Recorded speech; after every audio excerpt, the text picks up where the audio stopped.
Today we have with us the co-founders of Therma Band, Debbie and Markea. I'm going to kick it off to them and say welcome, because I'm sure they have great introductions for themselves, and welcome to Elevate. Thank you. Thank you. Hi, everyone. Debbie and Markea Dickinson here, dynamic mother-daughter duo. happy to be with you this afternoon. All right. Awesome. Can everybody see? Yes. All right. Hope everybody can see that. Yeah. So would love to chat with you today about our innovative entrepreneurial journey. Which really started with a hot flash, believe it or not. I remember that moment of realizing how unprepared I was for what is really a very natural stage of life. And that has been the impetus for starting this business and for our innovation. I didn't want my daughters to be as unprepared for this natural season of life as I felt. So a little bit about our background to it. I practiced law for a number of years, worked in benefits, and been as an entrepreneur. And Markea?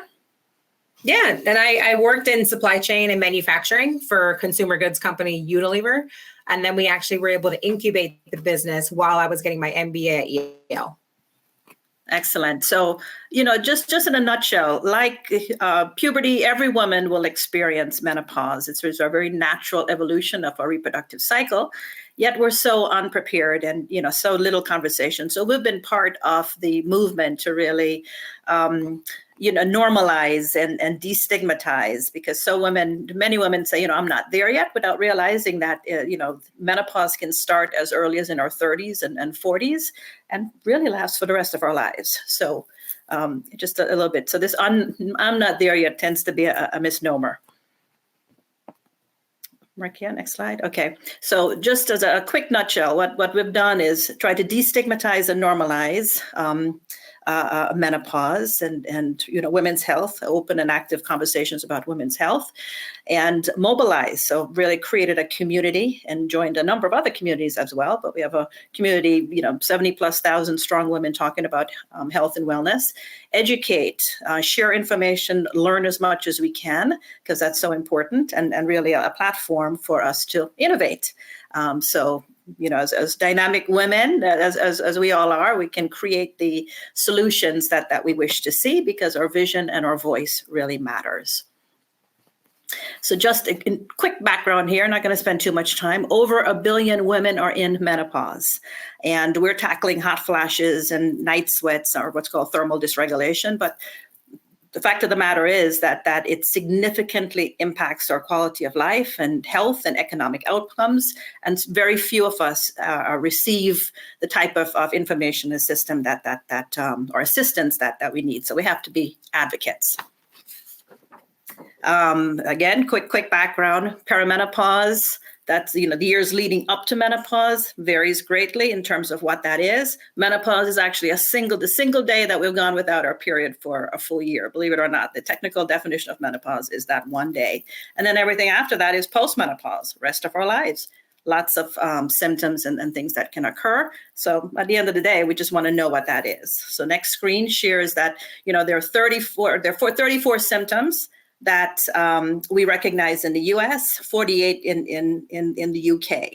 So I list this here. You can see it varies quite a lot. So when someone says, I'm not there yet, it's because they don't realize that dry skin and headaches and bloating and depression and anxiety and that sort of thing may very well be related to fluctuations in hormones and menopause. So we have to normalize, understand what's happening, and create these solutions. So next slide. So what we recognize very quickly is that, it's the time is now for innovation and for women's health, which has been, vastly overlooked for so many years. And it's only since 93 that women were actually included in research studies. And we know that our bodies are very different. So we're just going to talk now about our innovative approach, what we have done and our journey, and are excited to share that. So Markea? Awesome. So I mean, the reality is, we set out to really change the space in terms of, the menopausal space and destigmatizing and normalizing. But it's like, how do you go about doing that, right? Like, how do you go from an idea to actually executing in different ways? And I think it was really interesting because, as Debbie and I talked about in the beginning with our background, we're actually both non-technical founders, and we're building a very technical product, which really is, we'll get into it in a little bit, but really is, this device that cools and warms your body for different reasons, different things that you might be experiencing. So I think, one thing that we'll talk about in the beginning is, or one thing that we'll talk about now is really, how do you go about building a product or a service outside of your area of expertise? And we'll share some tips and tricks of things that we've done. One is just being a sponge, really learning, taking the time to learn, know what you know what you don't know, and then find people that you can surround yourself with and know what you don't know. Building your village. We wrote down some things, some types of people that have been really helpful for us, whether it's clinicians, scientists, other founders that are in different companies, are founding different companies, community groups. We've really partnered with different menopausal groups to be able to, learn from them in different areas, whether it's investors, advisors, and then digging a bit deeper. It was really helpful to leverage accelerator and incubator programs. One of the ones, some of the ones that are listed here are some of the big names like Techstars and Y Combinator. One of the lesser known ones that we were able to leverage is Google for Startups, which was a really, really good, they actually have a women's program and they have a people of color program as well. And it was really helpful to tap into that network to really learn the things that we didn't know. This is our first, business. And it was really helpful to leverage some of those programs. We also were able to leverage local, or universities that we had gone to, tapping back into our universities. I went to Penn State for undergrad. Debbie went to Penn for undergrad. And it was really, really helpful to tap back into those networks and students and local innovation labs. Another really helpful thing when it comes to more individuals has been to leverage freelance service marketplaces. So interns, being able to leverage interns from universities. And then when it comes to freelance service marketplaces like Upwork, Fiverr, how we got to our first iteration, our MVP was really leveraging an engineer that was located abroad from Upwork. It was really, really helpful, not to spend a lot of money to really build that first MVP or minimally viable product. And it was really helpful for us to go about it in that way, in a very, very lean way. So another helpful tip in terms of how, the path that it took to get to our product really was staying true to your convictions. On the same note of destigmatizing, the reality is that women often are addressing market segments from life experiences, right? That might not be always understood by different environments, especially male-dominated environments. We had several advisors and investors tell us that, quote unquote, no one's going to care about menopause. You guys should pivot to, a different market, pivot to athletes, pivot to different directions. But it helped us to be prepared and know our numbers when it came to standing firm in the market that we wanted to pursue. And it also helped us to just understand the market segment overall, because it was, the reality is that we're serving a very, very large market that if you're not in it, you might see it as niche, but the reality is that it's a very large market overall. The other helpful tip that we wanted to share is where you start isn't always where you'll end when it comes to your go-to-market strategy, your market, your distribution, channels, those types of things. Welcome advice, but take them with a grain of salt is something that we also learned along the way. At the end of the day, your mission and your business best. And it's also helpful to learn to be, to adapt, to be agile, but also making sure that you're trusting your gut. At the end of the day, your business best. Absolutely. Mm-hmm. So here we have our product journey. So I think it's been really interesting. We early on, as you can see in the bottom left, we started iterating. This is a very, very iterative path, and we started iterating very early on. We recognized that there was a problem. there was a pain point that women were experiencing, people in general were experiencing, where they're uncomfortably warm or uncomfortably cool in a room, more so than others that were around them. And we actually we gave a seat at the table to women in this process to really advise us on what type of design they would like to see, what type of product they would like to be wearing. Those types of things are really, really helpful. We collaborated along the way and learned as much as we could about this market and what their likes and dislikes were. They wanted a very discreet product that, wasn't going to, flash to the world like, hey, I'm having menopause and I'm experiencing hot flashes, but be very, very discreet in a way that they could kind of wear it and just navigate the world seamlessly. And then also create a community. Debbie mentioned over 70,000 women in our community. We'll give more information afterwards about how to join on Facebook, but it's been really, really helpful to collaborate amongst women and people in general along our journey. And to collaborate them on the design, collaborate with them to create, test, and innovate in different ways, and then ultimately build a solution that provides immediate hot flash relief and digital health insights. So this is our product. We also have a companion app as well, which is really integral.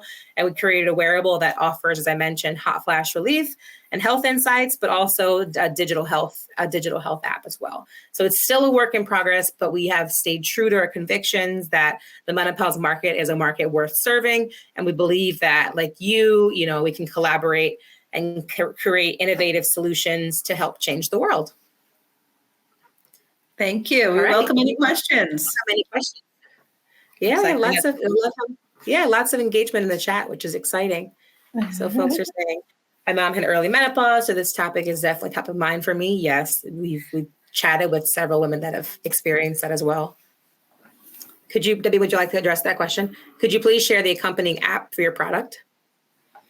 So it's not out on the market yet, but it's called ThermaBand Zone, and it helps with, it partners with the app in a way to provide quantitative and qualitative data in terms of biometrics.